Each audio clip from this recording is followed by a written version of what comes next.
23% दलित समाज के भाई बहन उत्तर प्रदेश में हैं जो अडिग हैं और जिनके ऊपर जितने भी अत्याचार करने की सरकारों ने कोशिश की, जो भी प्रताड़ना करने की कोशिश की, जैसे आज भी कर रहे हैं, लेकिन वो टस से मस नहीं हुए। बहन मायावती जी के पीछे वो एक चट्टान की तरह और गोवर्धन पर्वत की तरह वो उनके साथ में खड़े हैं। नमस्कार, आप देख रहे हैं बहुजन टीवी और मैं हूं आपके साथ पूजा। बहुजन समाज पार्टी की एक बार फिर सोशल इंजीनियरिंग, जिसके तहत 2007 में सत्ता में आई थी बसपा, वो सोशल इंजीनियरिंग जिसे सतीश चंद्र मिश्रा लेकर आए थे, उसके तहत वो दोबारा एक बार सत्ता में आने के अपने कवायद लगाने की कोशिशें कर रहे हैं। और इसी के तहत वो ब्राह्मणों को अपने खेमे में लेने की, जो 13% ब्राह्मण है उत्तर प्रदेश के, उनको रिझाने की कोशिशें कर रहे हैं। और इसी के तहत उन्होंने शुरू किया है ब्राह्मण गोष्ठी, यानी कि वो यहाँ पे प्रबुद्ध संगोष्ठी शुरू कर रहे हैं। जिले के सभी 75 जो उत्तर प्रदेश के जो 75 जिले हैं, उन सभी में ये संगोष्ठी की जानी है, जिसके तहत आज वो पहुंचे हैं मथुरा में। सबसे पहले यहाँ उन्होंने बांके बिहारी के दर्शन किए और उसके बाद आज वो इस संगोष्ठी को संबोधित कर रहे हैं। इस संगोष्ठी में सबसे ज्यादा विवाद जिस बात को लेकर हो रहा है वो ये है कि बहुजन समाज पार्टी ने इसकी शुरुआत अयोध्या से की है। अयोध्या से शुरू करने की वजह से इसे लेकर जो भाजपा है वो लगातार बीएसपी पर हमलावर दिखी है।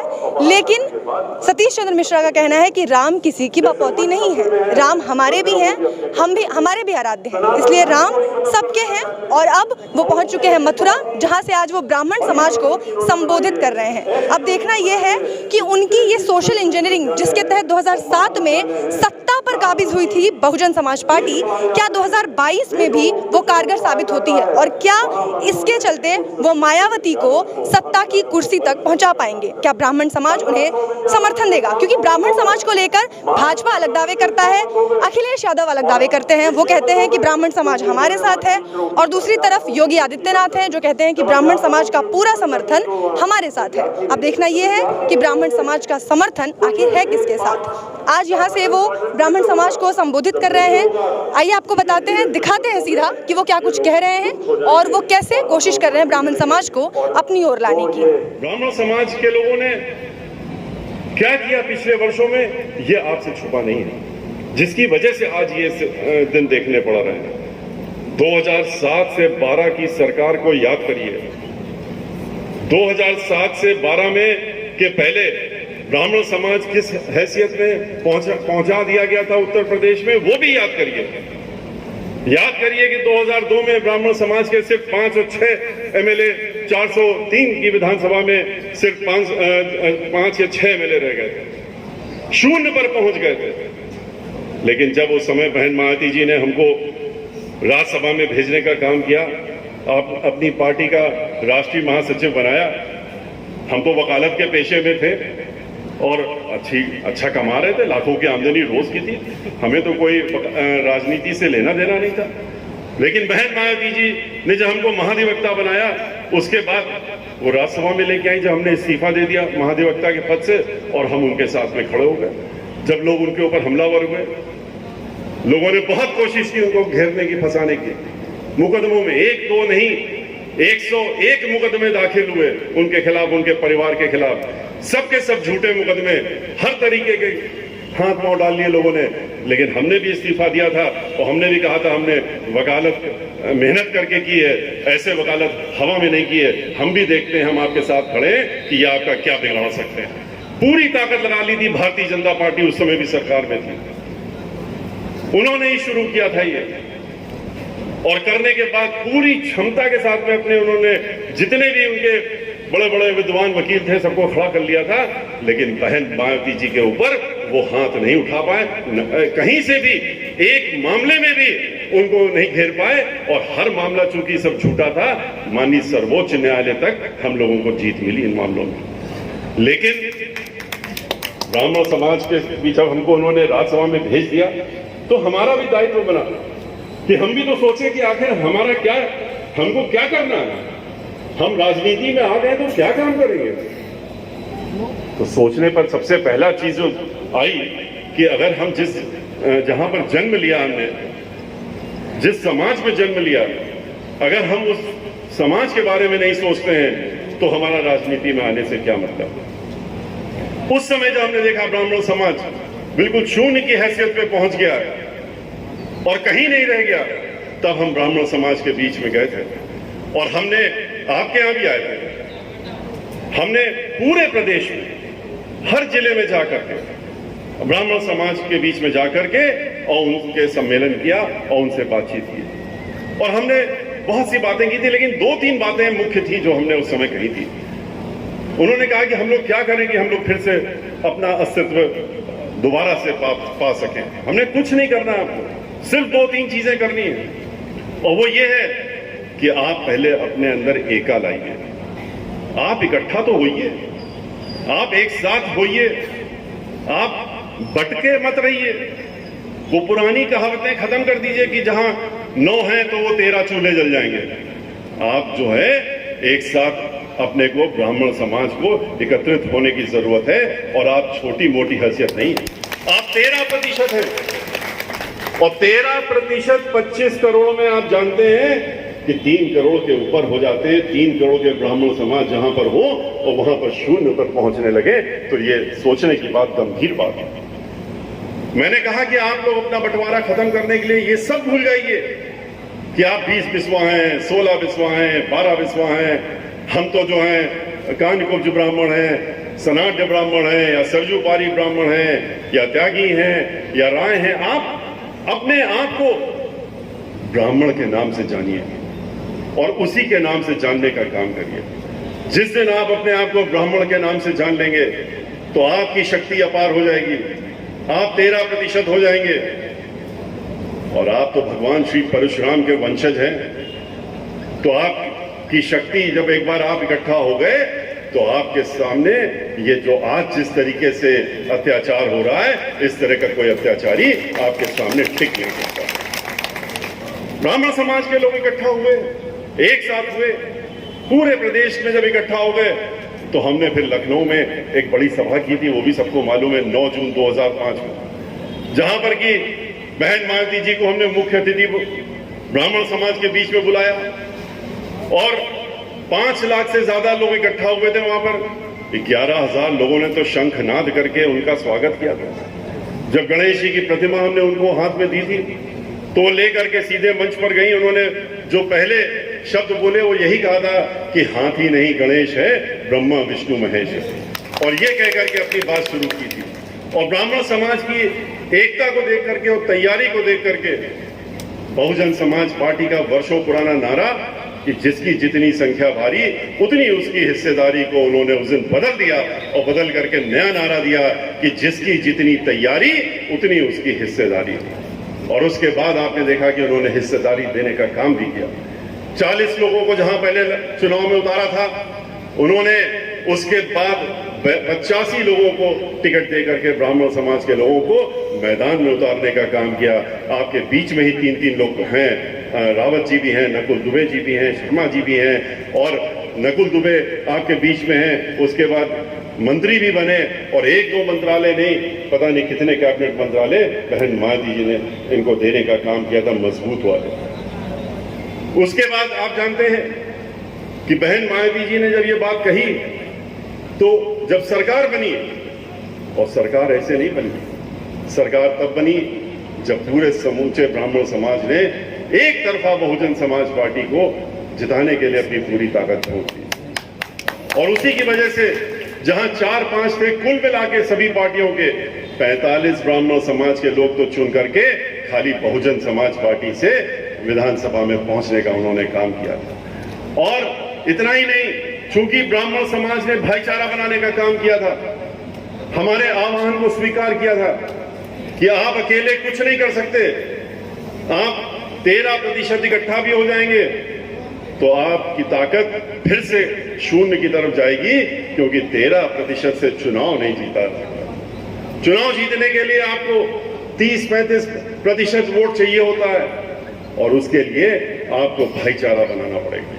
भाईचारा बनाइए, जो ब्राह्मण समाज का दायित्व भी है और ब्राह्मण समाज को ये करना आवश्यक भी है। आप ब्राह्मण समाज तो ब्रह्म से बनता और यही उसका दायित्व है कि ब्रह्मांड में जो लोग, जो भी व्यक्ति है, उसको आप आगे बढ़ाने का काम करिए, उसका साथ देने का काम करिए, उसका समतामूलक समाज बनाने का काम करिए। ये हमारा दायित्व है। और उस समय भाईचारा आपसे हमने कहा कि बनाइए। 23% दलित समाज के भाई बहन उत्तर प्रदेश में हैं जो अडिग हैं और जिनके ऊपर जितने भी अत्याचार करने की सरकारों ने कोशिश की, जो भी प्रताड़ना करने की कोशिश की, जैसे आज भी कर रहे हैं, लेकिन वो टस से मस नहीं हुए। बहन मायावती जी के पीछे वो एक चट्टान की तरह और गोवर्धन पर्वत की तरह वो उनके साथ में खड़े हैं और हमेशा खड़े रहेंगे। तो जब वो 23% जिनके साथ में पहले से ही अन्य समाज जुड़ा हुआ है, उनके साथ में आप भाईचारा बनाएंगे तो 13 और 23 मिला के 36 तो अकेले आप ही दोनों हो गए। बाकी तो साथ में आकर के और बढ़ाने का काम करेंगे। पूरे उत्तर प्रदेश में आप भारी पड़ने का काम करेंगे। आप लोग आए, इकट्ठा हुए और ब्राह्मण समाज ने फिर खाली अपनी सीटों पे नहीं ताकत लगाई, उन्होंने जहां जहां पर बहुजन समाज पार्टी के लोग लड़ रहे थे पूरी ताकत झोंक दी। और खास तौर पर जहां हमारे दलित समाज के भाई बहन थे जिनसे उन्होंने भाईचारा बनाया, उनके ऊपर तो उन्होंने तन मन धन के साथ में उन्होंने साथ देने का काम किया। और उसी की वजह से जहां 16 सीटें हम लोग पहले जीते थे, रिजर्व सीटें 80 में से हम लोग वो सीटें बढ़ा करके 62 सीटों पर लेकर के गए थे, ब्राह्मण समाज की वजह से, जो उसने अपना योगदान देने का काम किया। ब्राह्मण समाज की जब सरकार बन गई तो बहन मायावती जी ने अगर वादा किया था कि हम सम्मान देंगे, मान सम्मान देंगे, तो जितना उन्होंने वादा किया था उससे कहीं ज्यादा आगे बढ़ करके उन्होंने फिर ब्राह्मण समाज को देने का भी काम किया।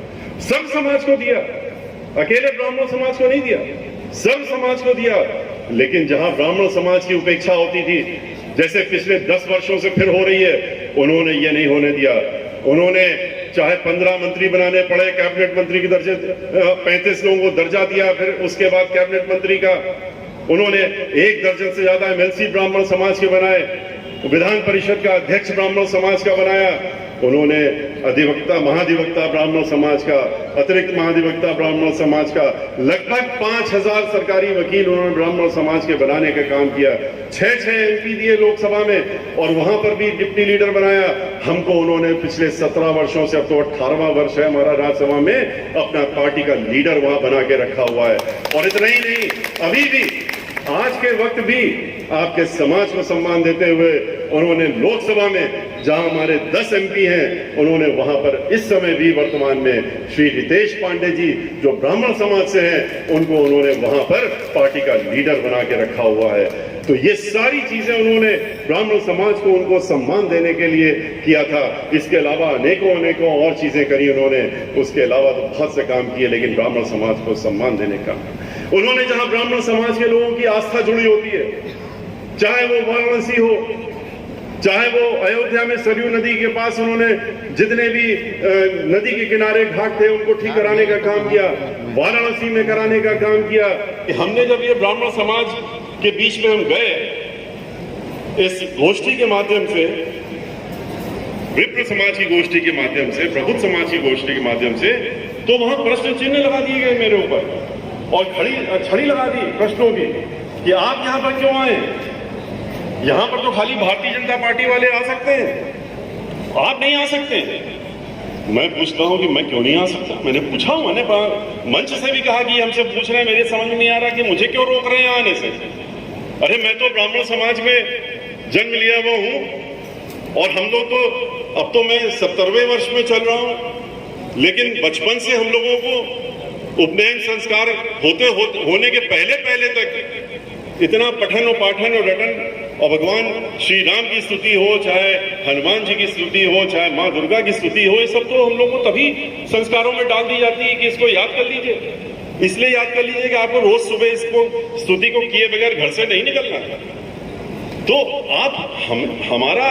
हम अपने घर से आज भी निकलते हैं तो हमारे घर में भी मंदिर है, जो हमने हर ब्राह्मण के यहाँ कुछ ना कुछ अपना रखते ही हम लोग, हर और लोग भी रखते हैं, और वहां हम लोग पूजा करते हैं, भगवान श्री राम की भी पूजा करते हैं, वो हमारे आराध्य देव भी हैं। तो लेकिन ये कहना कि नहीं इनका तो हमने ठेका ले लिया, और किस बात का ठेका ले लिया कि इनका दर्शन कौन करेगा, इनके नाम से पैसा कौन लेगा, इनको वोट कौन, इनके नाम पे वोट कौन लेगा, ये सब हमने तय कर लिया। हमने कहा हम वोट की राजनीति करने यहाँ नहीं आए, हम यहाँ पर देखने आए, भगवान के दर्शन करके उनका आशीर्वाद लेने आए। और अयोध्या में जब गए, जैसे आपके यहाँ तो कार्य हमने पूरे करा दिए थे, अब देख रेख नहीं हो रही। यहाँ के जो लोग भी पार्टी के एमएलए हों, मंत्री हों, मेंबर ऑफ पार्लियामेंट हों, उनकी जिम्मेदारी बनती थी कि कार्य तो सारे हो गए संपूर्ण, उनकी कम से कम देख रेख ही करते रहो। लेकिन अयोध्या में जब हम गए तो अयोध्या में तो हमने सोचा था कि लाखों लाख करोड़ रुपए तो सरकार के खजाने से इन्होंने कहा मैंने खर्च किए हैं, और कई लाख करोड़ रुपया तो इन्होंने चंदे में ले लिए। 93 से लेकर अभी तक मंदिर के नाम पे चंदा ले रहे हैं, भगवान श्री राम के नाम पे। और जब माननीय सर्वोच्च न्यायालय से इनका कोई योगदान नहीं, सर्वोच्च न्यायालय से मुकदमा जब तय हुआ और वहां पर जमीन दी गई, तो उसके बाद फिर से मंदिर बनाने का काम नहीं, झोला लेकर के सबको घरे घर घर भेज दिया गया कि इसमें पैसा डाल दो, भगवान श्री राम का मंदिर बनवाना है। हजारों करोड़ रुपया फिर ले लिया, दसियों हजार करोड़ रुपया अभी न्यायालय के निर्णय आने के बाद ले लिया। उसका हिसाब कहां है? इनसे हिसाब, मैंने तो इतना ही कहा कि अपना हिसाब दे दीजिए कि कितने लाख करोड़ रुपया आपका विदेशों से लेके देश में मिला आपको, और उसका आप इस्तेमाल कहां कर रहे हैं? अयोध्या नगरी में अगर आप जाएंगे, हम तो सोच रहे थे सोने की नगरी की तरह बन गई है, लेकिन जब वहां जाएंगे तो आपको बहुत बुरा हाल, बहुत खस्ता हाल दिखेगा, क्योंकि वहां कोई भी विकास का कार्य नहीं किया गया। आपके यहाँ जो विकास का कार्य हुआ, उसको बनाने का, उसको संभाल के रखने का कार्य नहीं कर रहे हैं, क्योंकि वो विकास का कार्य 2007 से 12 के बीच में हुआ था, पर वहां पर ये कोई कार्य नहीं हुआ। हमने जब कहा कि आप हमको रोक तो रहे, लेकिन मैं आज यहां पर ये कह के जा रहा हूं कि हमारी सरकार बनने दीजिए, और सरकार बनने के बाद भगवान श्री कृष्ण की नगरी में जैसे हम गए थे और वहां पर जाकर के समग्र विकास करने का काम किया था, अयोध्या में भी जाकर के हम वहां पर समग्र विकास करने का कार्य करेंगे, और हम उसको जो चीजें वहां के लोगों को चाहिए मूलभूत, वो सब दिलवाने का काम करेंगे, उनको देने का काम करेंगे। आज आपको ये जरूरी है जानना कि ये बातें धर्म की जो करते हैं, आपके पास खाली आके वोट के समय करते हैं, ऐसे नहीं करते। पर कभी आप इनसे पूछ लेंगे, हमारे नौजवान साथी ने पूछ लिया तो उनको कितना बदतमीजी वाला जवाब दिया, ये भी आपको अच्छी तरीके से मालूम है।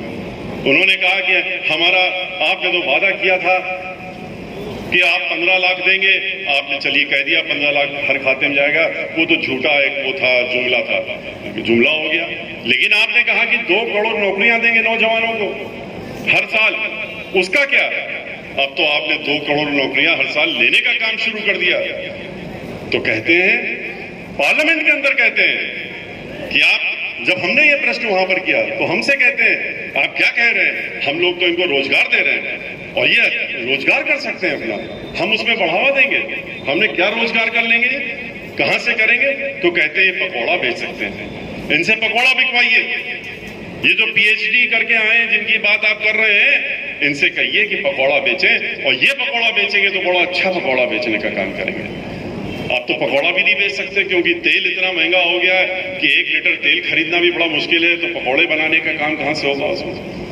तो ये ऐसी सरकार है जो कि यहां पर कानून व्यवस्था की जब बात होती है उत्तर प्रदेश में, तो हर 2 घंटे में, आप सोचिए कि हर 2 घंटे में एक महिला का रेप हो जाता है, और ये नेशनल क्राइम ब्यूरो की रिपोर्ट के हिसाब से कि हर 2 घंटे में एक महिला का रेप हो रहा है उत्तर प्रदेश में। किस राज्य में हम लोग रह रहे हैं? राम राज्य की हम लोगों को कल्पना दिलाते थे, और ये कौन सा राज्य है? ऐसा तो राम राज्य कभी किसी ने स्वप्न भी नहीं सोचा होगा कि ऐसा भी ये राज्य को इस राज्य को राम राज्य की बात करेंगे, जहां पर कि किसान आंदोलित होकर के, पूरे प्रदेश ही नहीं पूरे देश का किसान इस समय आंदोलित होगा। उत्तर प्रदेश का किसान पिछले 1 वर्षों से सड़कों पे खड़ा हुआ, और वो खाली इस बात के लिए लड़ाई लड़ रहा है कि जो ये तुमने काला कानून बनाया है, जिसमें 3 तुम कानून लेकर के आए हो, और जिसमें तुमने ये तय कर लिया है कि हमारी जमीन जो हमारी है वो छीन लोगे ठेके में लेकर के, उसको हम नहीं लागू होने देंगे। तो उसको आपने देखा, लाठी डंडे और ठंड में भी पानी, हर तरह से उनको परेशान करने का काम किया जा रहा है, उनको बख्शा नहीं जा रहा है। उनसे जब पार्लियामेंट में ये बात उठी तो यही पूछा कि आप क्यों पीछे पड़े इस कानून को लेके इनके, कहते नहीं ये इनके हक में है और इसलिए तो हम इसको लागू करके रहेंगे। हमने कहा जब किसान जिनके हक में आप कह रहे हो वो खुद ही कह रहा है मेरे हक में नहीं है, तो आप क्यों उसके ऊपर थोप रहे हैं? नहीं, क्योंकि उनके कुछ उद्योगपति जो हैं जिन्होंने पूरा देश धीरे धीरे खरीद लिया है, उनको परेशानी थी। उन्होंने कहा आपने हमको तेल बेच दिया, जितनी तेल कंपनियां थी उनको बेच दिया, तो जमीन से तेल निकलता वो उनके पास हो गया। हवाई जहाज की कंपनी उनको बेच दी, रेलवे बचाता रेल उनको दे दी, इंश्योरेंस बचाता इंश्योरेंस भी बेच दिया। जितनी भी aeronautic corporation, public sector corporation थी, जितनी भी थी, वो सब आपने उनको बेच दी। बैंक तक बेचने का काम कर दिया। बैंकों के बेचने के बाद में आपको लगा, उन लोगों ने कहा कि ये सारी चीजें तो आपने हमको दे दी, लेकिन अभी जमीन पे हमारी निगाह पड़ी है, वो भी तो हमको दीजिए। तो उस पे जब निगाह उनकी पड़ी तो इन्होंने उसके बाद उनके लिए ये 3 काले कानून ला करके, जिसमें कि किसान की अगर ये कानून लागू हो जाते हैं तो किसान के पास 1 फीट भी जमीन बचेगी नहीं, वो जमीन से वंचित हो जाएगा, क्योंकि कानून ही ऐसा है। उसमें कोई ऐसी बचाव नहीं है जिससे कि किसान बच जाएगा, लेकिन किसान के हाथ से जमीन चली जाएगी। ऐसे ही नहीं हमारे किसान भाई वहां पर सड़कों में खड़े हुए।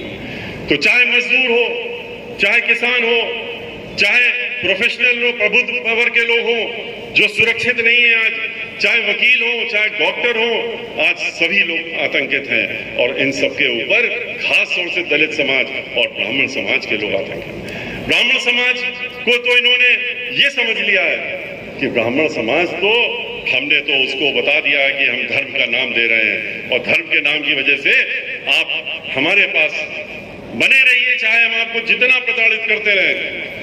लेकिन और इस बात को जो हम कह रहे हैं, कोई हम नहीं कह रहे हैं, ये भारतीय जनता पार्टी के लोगों ने मीडिया के सामने खुल करके बोलने का काम किया।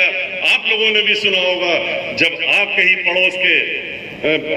पड़ोस में हरिद्वार दुबे जी जो मेंबर ऑफ पार्लियामेंट अब राज्यसभा में भेजे गए हैं, इसीलिए भेजे गए हैं क्योंकि वो कहते हैं कि हम ब्राह्मणों को ठीक कर देंगे। हम जहां जहां जा रहे हैं पीछे पीछे जा रहे हैं। अयोध्या जिस दिन हम गए, अगले दिन मुख्यमंत्री जी अयोध्या चले गए। जैसे ही हम उसके अगले जिले में गए, उनके 4 मंत्री वहां पहुंच गए। वो आगे आपके यहाँ भी बहुत जल्दी आ जाएंगे। अब हम आए हैं आपके बीच में, आपने अपनी शक्ति का प्रदर्शन कर दिया, आपने अपना आशीर्वाद हमको दे दिया। आपने यहाँ पर भगवान श्री कृष्ण की नगरी में और गोवर्धन में आपने जिस तरह से आपने आपकी बात शंखनाद कर दिया है, तो इससे वो बहुत घबरा जाएंगे। फिर आपके बीच में आ जाएंगे अचानक से, जो अभी तक नहीं दिख रहे थे, आएंगे, लेकिन आपको झूठे वादे, झूठे प्रलोभन दे करके आपको फिर से आपको बहकाने का काम, बहलाने का काम और भटकाने का काम करेंगे। लेकिन आप बुद्धिजीवी हैं, और बुद्धिजीवी का हमारा यही काम होता है कि अपनी बुद्धि का इस्तेमाल करें। चाणक्य की याद करिए, उन्होंने क्या कहा था कि अगर ब्राह्मण समाज का व्यक्ति हमेशा अपनी बुद्धि को अपने पास संभाल के रखेगा, उसको गिरवी नहीं करेगा, उसको उधार में नहीं देगा, तो कभी भी उसको पीछे कोई ढकेल नहीं सकता और वो अपने स्थान पर अडिग रहेगा। और जो उसका काम है कि सर्व समाज को एक साथ लेकर के, चाहे ब्राह्मण समाज का ये हमेशा से रहा है कि चाहे दीक्षा लेनी पड़े, लेकिन दीक्षा देने का काम करते रहे हैं। और वो काम जो है कि समाज को जोड़ने का काम, उसको बनाए रखने का काम सिर्फ ब्राह्मण समाज का अगुवा होकर के कर सकते हैं। इसी के साथ में मैं आपको इन सब बातों के बाद खाली इतना अनुरोध करते हुए कि इन बातों को आप अपने तक मत रखिएगा, आप इसको आगे बढ़ाने का काम करिएगा।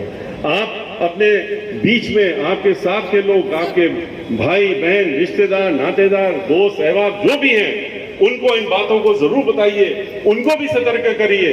और सतर्क करके खास तौर से नौजवानों को उनसे कहिए, अब वक्त आ गया है कि नौजवान जो है ब्राह्मण समाज का और अन्य समाज के जैसे कि नौजवान खड़े हो गए इनके खिलाफ, ब्राह्मण समाज के नौजवान भी अब आज उठ के खड़े हों और खड़े होकर के आपके साथ और हमारे साथ हाथ से कंधे से कंधा मिला करके चले और उनका भविष्य सुधारने की और भविष्य ठीक रखने की जिम्मेदारी हम लोगों की रहेगी, हमारी रहेगी। अगर आप हमारे हाथ मजबूत करेंगे तो आपके हाथ अपने आप मजबूत हो जाएंगे।